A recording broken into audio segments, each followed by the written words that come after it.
কিসের উপর ভিত্তি করে ওয়াচ টাইম মেইনলি কাউন্ট করা হয় এটা আমাদের অনেকের কাছে অজানা। আজকে আমি সেই জিনিসগুলো আপনাদের সামনে তুলে ধরবো। কষ্ট করে ভিডিওটা সম্পূর্ণ দেখার আপনাদের কাছে অনুরোধ রইল। আসসালামু আলাইকুম মাই এক্সক্লুসিভ ভিউয়ার্স। ওয়াচ টাইম মূলত 9টা পয়েন্টের উপর ডিপেন্ড করে। সেই 9টা পয়েন্ট আমি আপনাদের সাথে আজকে তুলে ধরবো আর আপনাদেরকে ডিটেলস এক্সপ্লেইন করে জানাবো। প্রথম পয়েন্ট হচ্ছে ডিউরেশন অফ ওয়াচ টাইম। আপনার ভিডিও যদি 3 মিনিটের হয়ে থাকে, সেখানে যদি কেউ 1 মিনিট দেখে, তাহলে আপনার ওয়াচ টাইম গণনা করা হবে আপনার ভিডিও 1 মিনিট দেখা হয়েছে, সেটা আপনার 1 মিনিট হচ্ছে ওয়াচ টাইম। দ্বিতীয় নম্বর পয়েন্ট হচ্ছে inline view versus full screen view. Full screen view বলতে বোঝানো হচ্ছে আপনার ভিডিও যদি ফুল স্ক্রিন করে দেখা হয় সেটা হচ্ছে ফুল স্ক্রিন ভিউ, আর আপনার ভিডিও যদি ছোট স্ক্রিনে দেখা হয় সেটা হচ্ছে inline view.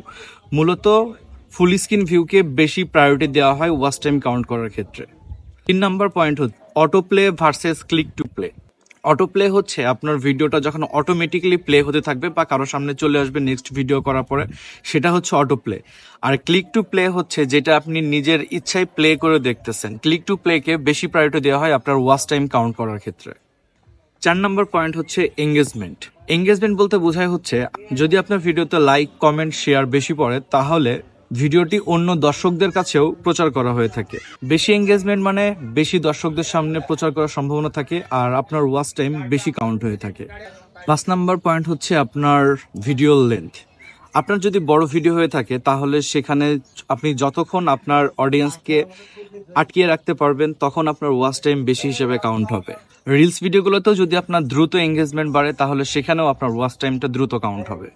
Video retention rate হচ্ছে নাম্বার 6। ভিডিও রিটেনশন রেট বলতে বোঝায় হচ্ছে আপনার ভিডিও দর্শক কতক্ষণ সময় ধরে দেখছে। যদি আপনার ভিডিও 2-3 সেকেন্ড বা 4 সেকেন্ড পরে ভিডিও দেখা বন্ধ করে দেয় তাহলে আপনার রিটেনশন রেট কমে যাবে। আর আপনার রিটেনশন রেট তখনই বেড়ে যাবে যখন আপনার ভিডিওটা আপনার অডিয়েন্স অনেকক্ষণ ধরে দেখবে, তাহলে আপনার রিটেনশন রেট বেড়ে যাবে। 7 নাম্বার পয়েন্ট হচ্ছে রিপ্লে ভিউজ।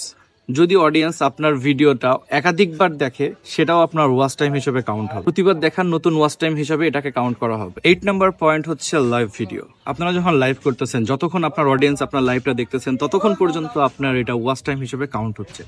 ইভেন আপনার লাইভ ভিডিও শেষ হয়ে যাওয়ার পরে সেটাকে আপনি আবার পুনরায় প্লে করতেছেন, দেখতেছেন, সেটাও আপনার ওয়াচ টাইম হিসেবে কাউন্ট হবে। ফাইনাল পয়েন্ট হচ্ছে ভিডিও পজ আর রিজিউম করে রাখা। যদি কেউ আপনার ভিডিওটা দেখার মাঝে পজ করে রাখে আবার পুনরায় দেখা শুরু করে, সেটাও আপনার ওয়াচ টাইম হিসেবে কাউন্ট হবে। তবে সে যদি ভিডিও থেকে বের হয়ে যায় আবার নতুন করে প্লে করে দেখা শুরু করে, তবে সেটা নতুন ওয়াচ টাইম হিসেবে কাউন্ট করা হবে। ফেসবুকের ওয়াচ টাইম মূলত ভিডিওর গুণগত মান, দর্শকদের অংশগ্রহণ এবং তাদের দেখার সময়কালের উপর ডিপেন্ড করে। আশা করি আপনারা জিনিসটা বুঝতে পেরেছেন। যদি ভিডিওটা ভালো লেগে থাকে অবশ্যই লাইক করবেন, কমেন্টস করবেন, ভিডিওটা সবার সাথে শেয়ার করবেন, আর অবশ্যই আমাকে ফলো করতে ভুলবেন না। ধন্যবাদ সবাইকে।